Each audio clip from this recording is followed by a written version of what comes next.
1969, the last passenger trains travelled the Waverley line. Hawick station now presents a very dismal scene, and the once familiar railway sounds are no more than memories. And the Central Borders area was then at least 40 miles from the nearest main railway station.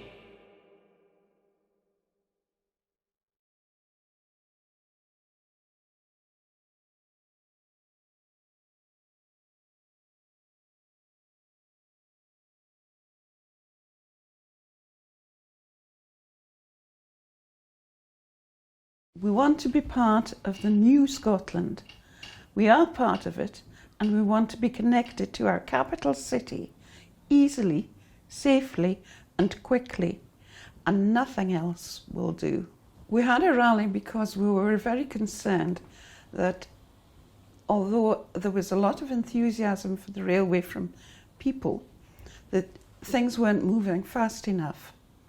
And so in order to draw more attention to what we thought was the very slow progress of the railway, we needed to raise the awareness of everybody that it was important to the Borders people.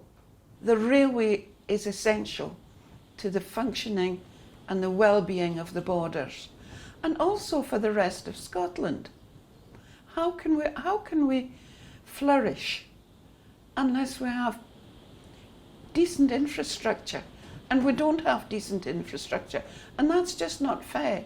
We have lovely countryside, and we have a right to proper infrastructure. We're being discriminated against, and it affects young people so much, and they don't realise it. Sometimes I think we're like the forgotten South. It's an area of wild and wonderful resource and beauty, and yet it's totally untapped. There's wonderful opportunities to keep young people in the Borders with exciting jobs and a really very positive future.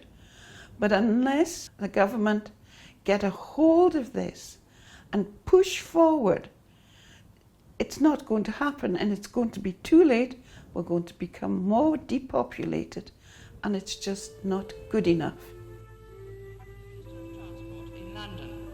And the Central Borders area was then at least 40 miles now presents a very dismal scene, and the once familiar railway sounds. It doesn't need to be futuristic, it doesn't need to be what's scientific, it doesn't need to be cutting edge.